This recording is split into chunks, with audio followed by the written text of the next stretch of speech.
Hello नमस्कार दोस्तों, फिर से हमारे YouTube चैनल अनुज एकेडमी में आप सभी का स्वागत है। तो इसके पिछले वीडियोज़ में हम साइज 1.3 तक हमने कवर कर लिया था। नेक्स्ट जो टॉपिक आपको पढ़ना है 1.4 परिमेय संख्या और उनके दशमलव प्रसार का पुनर्भ्रमण। तो यहाँ पे देख रहे हैं कि लिखा है पुनर्भ्रमण, इसका मतलब है कि इस टॉपिक को हम लोग फिर से रिवाइज कर रहे हैं। तो दशमलव प्रसार के बारे में आपने क्लास 9th में पढ़ा होगा और परिमेय संख्या भी आप जानते होंगे कि परिमेय संख्या किसे कहते हैं और अपरिमेय संख्या किसे कहते हैं। तो परिमेय संख्याओं का दशमलव प्रसार क्या होता है उसको हम लोग थोड़ा सा देखेंगे। तो जैसा कि आप जानते हैं कि परिमेय संख्या का दशमलव प्रसार शांत होता है या अशांत आवर्ती होता है, आपने क्लास 9th में पढ़ा था। और अपरिमेय संख्या का जो दशमलव प्रसार होता है वो क्या होता है, अशांत अनावर्ती होता है। तो दशमलव प्रसार के बारे में आपने समझा था कि दशमलव प्रसार दो तरीके के होते हैं, एक शांत और एक अशांत।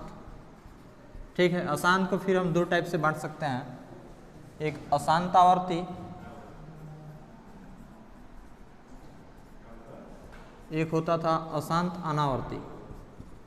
अशांत अनावर्ती, ठीक है। आवर्ती का मतलब है कि रिपीट करेगा ये वाला। अब इसको हम लोग समझेंगे थोड़ा सा। तो इन दोनों को मिला के हम लोग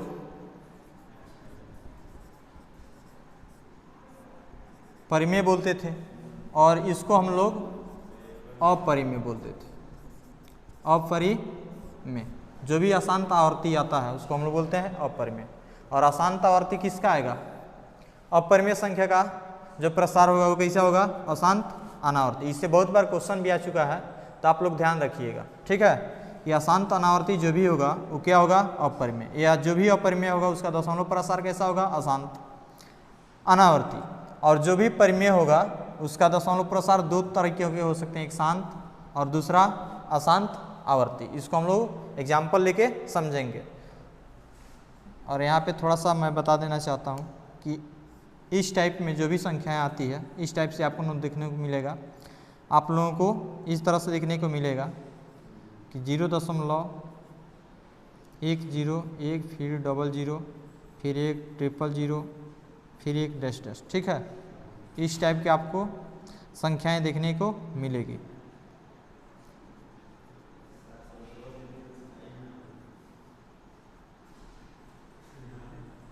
ठीक है, तो इस टाइप के जब भी आपको संख्याएं दिखें तो आप समझ जाइएगा वहाँ पे कि क्या है, अपरिमेय संख्या है या अशांत अनावर्ती है। ठीक है, अब एग्जाम्पल लेके अब अशांत आवर्ती को पहले समझ लेते हैं थोड़ा सा, इसका भी एग्जाम्पल दे देते हैं। इसमें क्या होगा, इस टाइप के संख्याएं होंगी। ठीक है,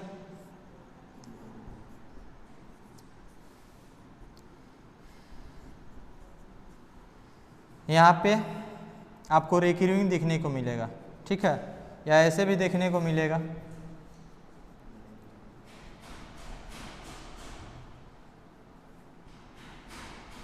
इसका मतलब है कि यहाँ से लेके और यहाँ तक रिकरिंग। ठीक है, इसको ध्यान रखिएगा। तो इस टाइप से अशांत आवर्ती में देखने को मिलेगा और शांत में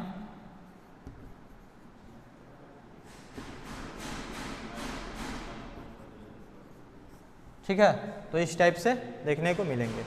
आइए हम कुछ परिमेय संख्या को लिखते हैं और वहाँ पे हम समझेंगे कि शांत और अशांत आवर्ती क्या होता है। ठीक है, तो इसको आप लोग नोट कर लीजिए, इसको मैं समझाने जा रहा हूँ।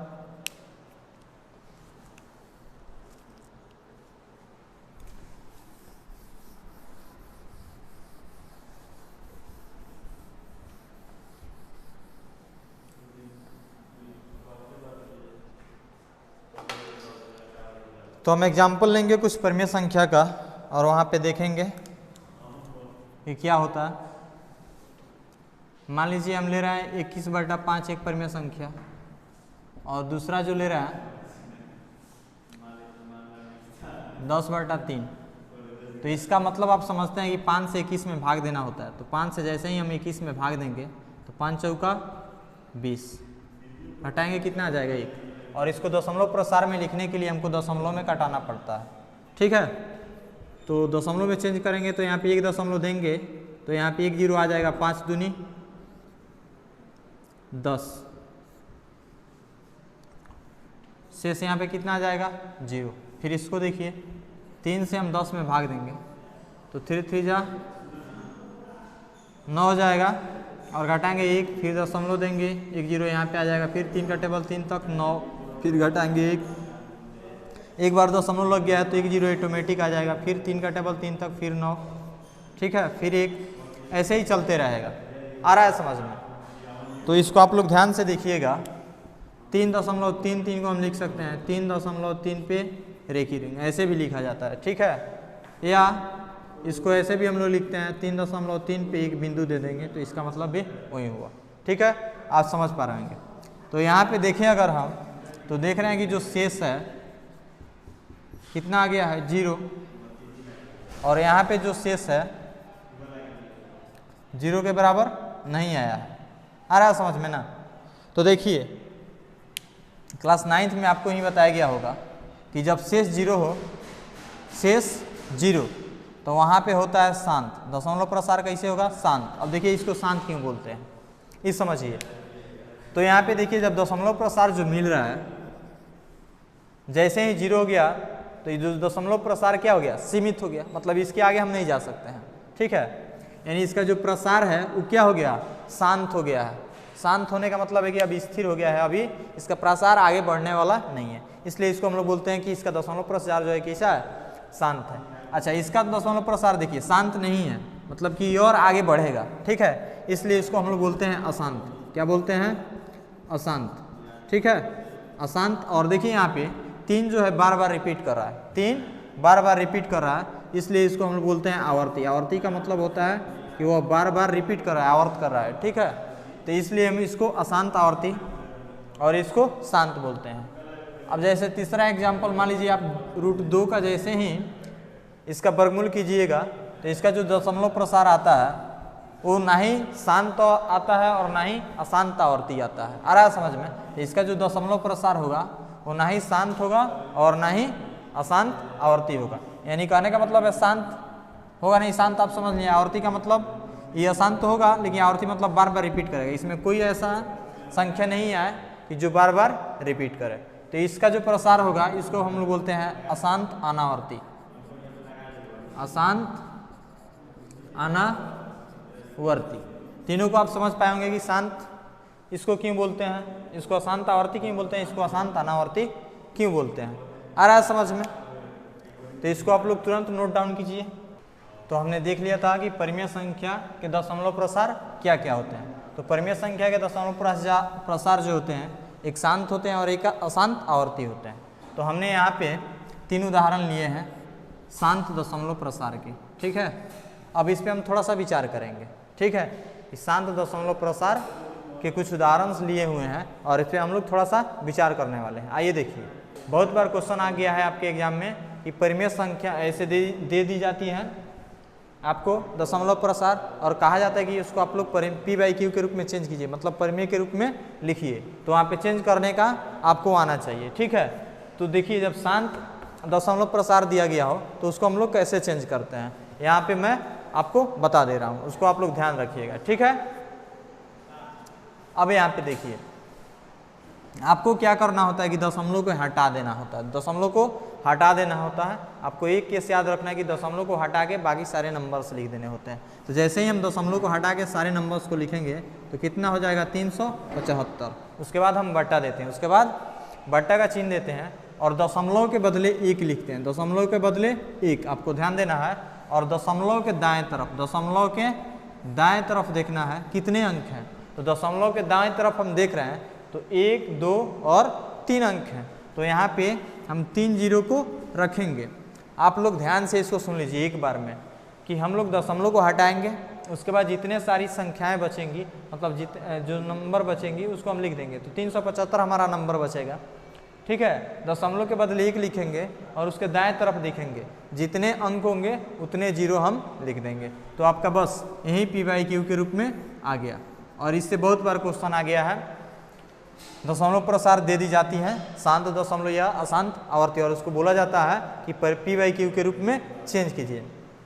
तो जैसा कि आप जानते हैं कि शांत दशमलव प्रसार और अशांत दशमलव प्रसार को ही हम लोग P/Q के रूप में लिख सकते हैं। इसलिए इसी से 2 क्वेश्चंस आता है। ठीक है, तो इसको आप लोग ऐसे लिख लीजिएगा। फिर इसको हम कन्वर्ट करें तो इसको ऐसे लिख सकते हैं ना। अब देखिए यही चीज़ है, यहाँ पे लिखा है समझाने के लिए हमने इतना जगह छोड़ा था। ठीक है, अब देखिए इसको जैसे कन्वर्ट कीजिएगा तो 1000 के बदले हम 10 के पावर क्यूब लिख सकते हैं। ठीक है, लिख सकते हैं ना। 10 का क्यूब का मतलब है कि 10 को 3 बार गुना, 10 को 3 बार गुना, और 10 को 3 बार गुना करेंगे तो 1000 आ ही जाएगा। आ गया होगा आपको समझ में। फिर आगे बढ़ते हैं। फिर हम क्या करेंगे कि ऊपर नीचे सबका गुणनखंड करेंगे। तो इसका भाज्य गुणनखंड करेंगे 300 अभाज्य गुणनखंड, अभाज्य गुणनखंड करना हम सिखा दिए हैं। तो वहाँ पे जैसे ही इसका अभाज्य गुणनखंड करिएगा तो इसके अभाज्य गुणनखंड में 3 एक बार आएगा और 5 3 बार आएगा। आप गुणनखंड करके देख सकते हैं। ठीक है, तो उसको हमने यहाँ पे लिख दिया। फिर 10 का पावर 3 यानी 1000 का हम गुणनखंड करेंगे तो उसमें 2 3 बार आएगा और 5 3 बार आएगा। ठीक है, आप गुणनखंड करके देख सकते हैं। ठीक है, इसके बाद हमने क्या किया है कि यहाँ पे देख रहे हैं कि ऊपर भी 5 के पावर 3 है और नीचे भी 5 का पावर 3 है। दोनों को कैंसिल कर देंगे तो बचेगा 3/2 के पावर क्यूब। ठीक है, तो आपने वहाँ पे देख लिया। फिर इस पे आइए, इसको फिर हमने चेंज किया तो इसको हम ऐसे लिख सकते हैं, दशमलव को हटा देंगे तो 104 हो जाएगा। फिर बट्टा दशमलव के बदले 1 देंगे, उसके दाएं तरफ देखेंगे तो 3 अंक है तो 3 0 बैठा देंगे। अब इसको हम इस रूप में लिख सकते हैं। ठीक है, आ रहा है ना। फिर इसका हम अभाज्य गुणनखंड करेंगे तो जैसे 104 का भाज्य गुणनखंड करेंगे तो वहाँ पे हमको मिलेगा 13 एक बार और 2 3 बार, जिसको इस फॉर्म में हम लिख सकते हैं। फिर बटा देंगे, फिर 10 के पावर 3 यानी 1000 का भाज्य गुणनखंड करेंगे तो वहाँ पे हमको 2 3 बार मिलेगा और 5 3 बार मिलेगा। ठीक है, यहाँ से हमने क्या किया कि 2 का पावर 3 और 2 का पावर 3 ऊपर नीचे था, कैंसिल कर दिए तो यहाँ पे बच जाएगा 13/5 के पावर 3। आपको इसको याद रखना है। ठीक है, फिर तीसरे नंबर पे आते हैं। देख लीजिए, इसको हम चेंज करेंगे तो 11 लिखेंगे और दशमलव के बदले 1, इसके दाएं तरफ देखेंगे तो 1 अंक है तो 1 0, 11/10 और 11/10 को 11/10 ही लिखेंगे। और इसको जैसे हम गुणनखंड करें तो 11 गुणनखंड करेंगे तो 1 गुना 11 आ जाएगा। आ रहा समझ में। और फिर 10 का गुणनखंड करेंगे 2 × 5 आ जाएगा। तो यहाँ पे तो कोई कॉमन है नहीं कि हम कटाएं। ठीक है, तो यहाँ पे एक बात अगर हम देखें, एक बात अगर हम ध्यान से देखें इन तीनों में तो हमको कुछ चीज़ दिखाई देगा। देखिए क्या है, इसके हर पे ध्यान दीजिए, इसके हर पे ध्यान दीजिए तो आप पाएंगे कि जितना सारा आप एग्जाम्पल्स लिए हैं उसको आप P/Q के फॉर्मेट में चेंज किए। ठीक है, और हर का भाज्य गुणनखंड अब क्या किए हैं उसके बाद P/Q के रूप में चेंज कर दिए हैं। उसके बाद हम उसके अभाज्य गुणनखंड, कॉमन अभाज्य गुणनखंड को कैंसिल कर दिए हैं तो उसके बाद ये बचा।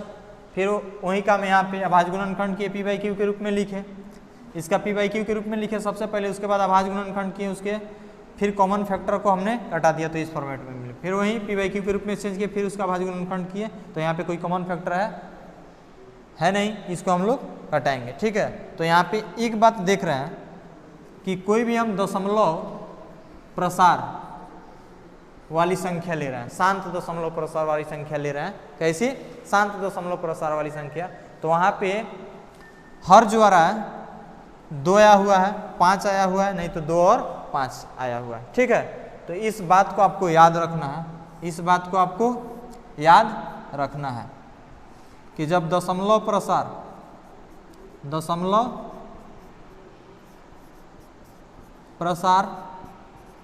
शांत होगा तो उस स्थिति में जो आपका हर आएगा 2 आएगा, यहाँ पे लिख देते हैं केवल 2 या 5 या 2 और 5। ठीक है, तो इस बात को आपको याद रखना है। जब भी आपको हर में केवल 2 मिले या केवल 5 मिले या 2 और 5 दोनों मिले तो उसका जो दशमलव प्रसार होगा, उस परिमेय संख्या का दशमलव प्रसार होगा, वो कैसा होगा? शांत होगा। ठीक है, अब क्वेश्चन कैसे आता है ये आपको मैं बता देता हूँ। यहाँ पे आपको कोई भी दशमलव प्रसार दिया होगा, कोई भी सॉरी कोई भी परिमेय संख्या दी गई हो, मान लीजिए कि 5/12 दी गया हो, 5/12 और पूछा जा रहा है कि इसका दशमलव प्रसार बताइए, शांत है या अशांत, शांत है या अशांत, अशांत आवर्ती ही बोलेंगे उसको, ठीक है। तो कहीं अशांत आवर्ती पूछेगा या सीधे कहीं लिख देगा अशांत, तो शांत होगा या अशांत, तो इसका हम लोग क्या करेंगे, सबसे पहले P/Q के रूप में तो दिया ही है, ठीक है। अगर इस फॉर्मेट में रहता तो सबसे पहले हम लोग P/Q के रूप में चेंज करते हैं, ठीक है। तो यहाँ पे हम देख रहे हैं कि सीधे P/Q के रूप में चेंज है, तो आपको कुछ नहीं करना है, बस इसका अभाज्य गुणनखंड करना है, ठीक है, अंश और हर का। तो 5 का अभाज्य गुणनखंड 5 एकम 5 और 12 का करेंगे तो 2 × 2 गुना 3, इसको ऐसे लिख सकते हैं 5 × 1 2 का 5 2 × 3।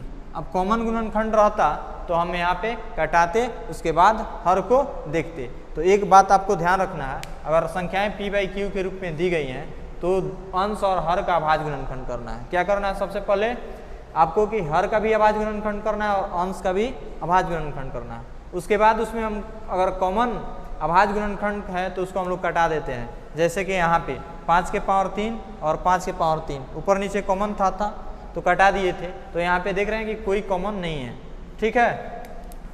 जब इतना हम कर लेंगे उसके बाद देखेंगे हर को, उसके बाद देखेंगे हर को। अगर जब कटा लेंगे इस अभाज्य गुणनखंड को, कॉमन अभाज्य गुणनखंड को, उसके बाद हर को देखना है। तो देख रहे हैं कि इसमें क्या केवल 2 आ रहा है, नहीं। केवल 5 आ रहा है, नहीं। क्या 2 और 5 ही आ रहा है इसमें, नहीं। तीनों में से कोई नहीं आ रहा, ना ही केवल 2 आ रहा है और ना ही केवल 5 आ रहा है और ना ही 2 और 5 आ रहा है, इसलिए इसका जो दशमलव प्रसार होगा वो शांत नहीं होगा, यानी कि क्या होगा, अशांत होगा। तो इस टाइप से क्वेश्चन आएगा आपके एक्सरसाइज में, ठीक है, उसको हम लोग डील करेंगे। बस आपको इतना ध्यान रखना है कि जो भी दशमलव परिमेय संख्याएं दी गई हैं उसका दशमलव प्रसार कब शांत होगा, जब उसका हर में केवल 2 हो या केवल 5 हो या 2 और 5 दोनों हो। तो इस केस में जो दशमलव प्रसार होगा वो क्या होगा, शांत होगा। या आपको क्वेश्चन ऐसे देगा और कहेगा P/Q के रूप में उसको चेंज कीजिए, तो आप कन्वर्ट करना यहाँ से सीख चुके हैं, ठीक है। और या परिमेय संख्या दी गई है, दशमलव प्रसार पूछा जा रहा है, तो ऐसे करके आप देख के इसका बता सकते हैं कि अगर उसके हर में केवल 2 आ रहा है तभी शांत हो जाएगा, अगर केवल 5 आ रहा है तभी शांत हो जाएगा, या 2 और 5 दोनों आ रहा है तभी शांत हो जाएगा। तो इसको आपको ध्यान रखना है, नोट कीजिए, फिर काम आगे बताते हैं। तो हमने अभी तक जो देखा था उसी को आपकी बुक में हमें 1.5 और 1.6 और 1.7 के रूप में लिखा गया, ठीक है। तो 1.5 तो समझ लेते हैं क्या कर रहा है। देखिए कर रहे हैं कि मान लीजिए x कोई परिमेय संख्या, मान लीजिए कोई x एक परिमेय संख्या है जिसका दशमलव प्रसार कैसा है, शांत। हमने देखा था एक परिमेय संख्या है, जैसे हमने देखा था क्या 375 बटा कितना था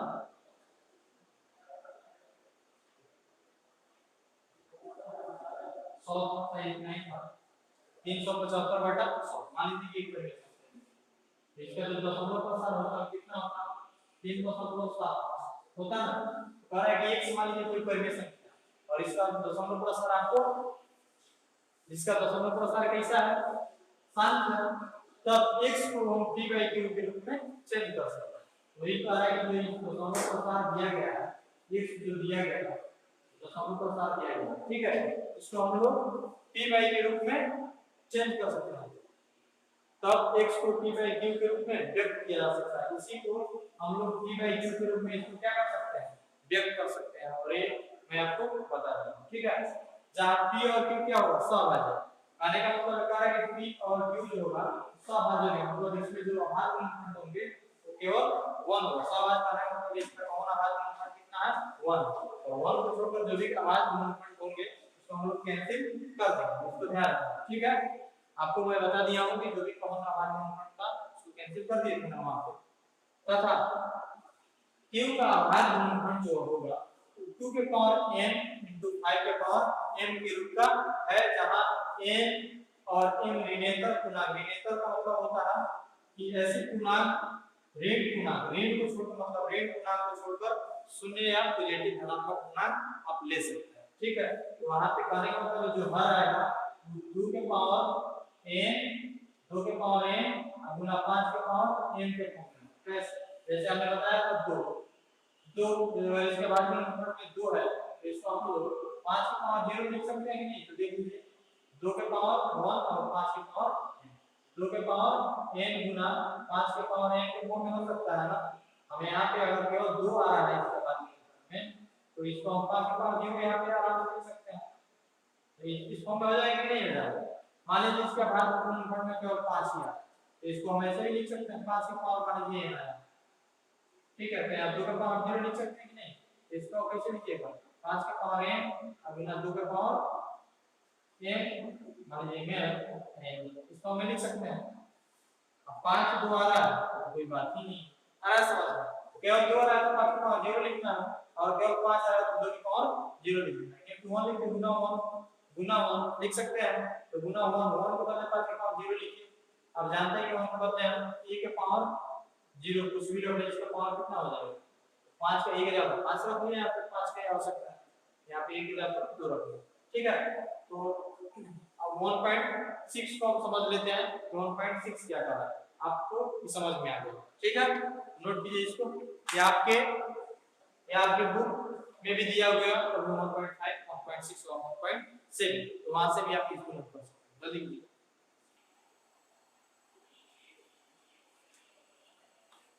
तो आइए अब हम 1.6 को समझते हैं क्या कर रहा है।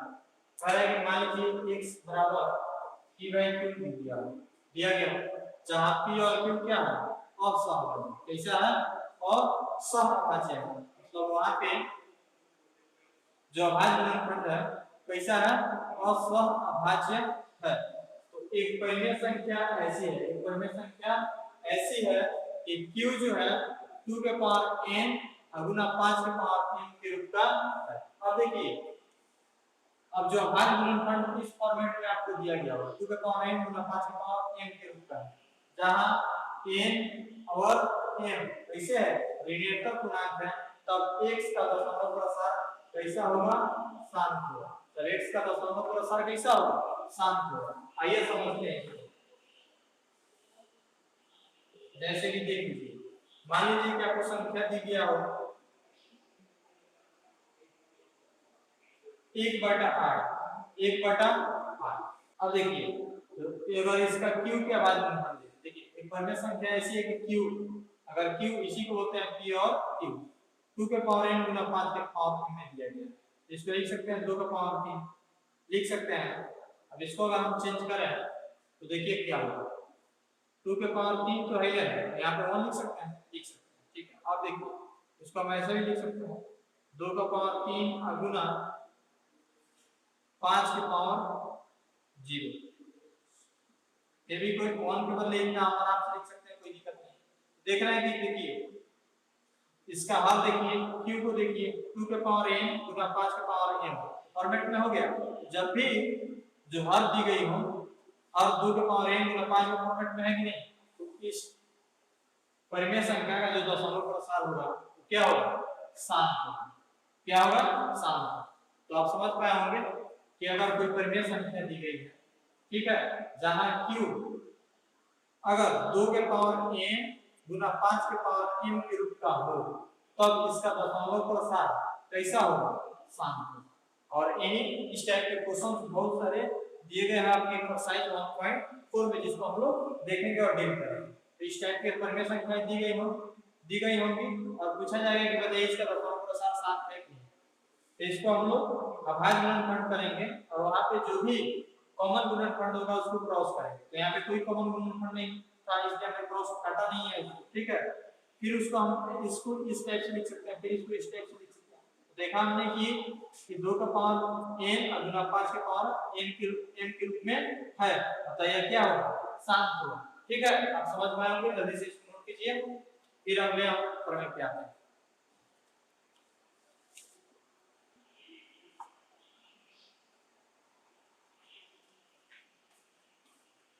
अब आइए इस प्रमेय को समझने का प्रयास करते हैं। 1.7 क्या करता है? प्रमेय 1.5 और 1.6 जो था एक दूसरे का विलोम था तो याद रखना है। ठीक है, अब देखिए साथ क्या कर रहा है। मान लीजिए कि x p/q के रूप में है जहां p और q क्या है? अभाज्य संख्या, पी और क्यू अभाज्य संख्या। तो मान लीजिए कि हम 1/7 को ले रहे हैं, 1/7 को ले रहे हैं।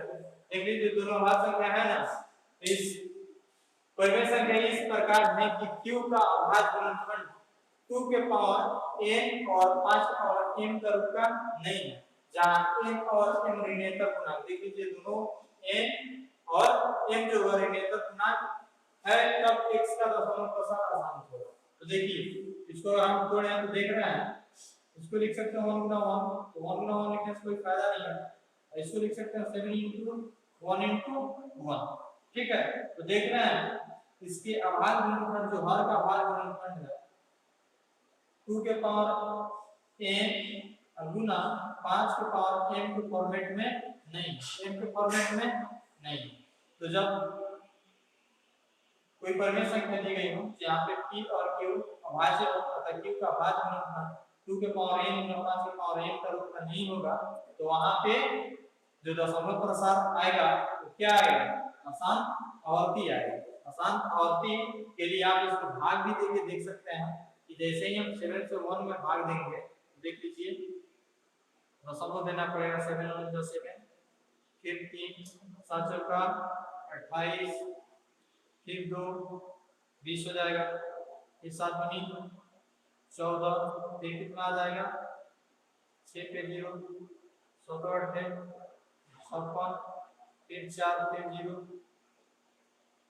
7 5 35, फिर 5 यहाँ आ गया होता है 5 पे 0, फिर 7 7 49, फिर 1 फिर 0 7 एकम 7, ठीक है, फिर 3 फिर 0 फिर 7 चौका 28।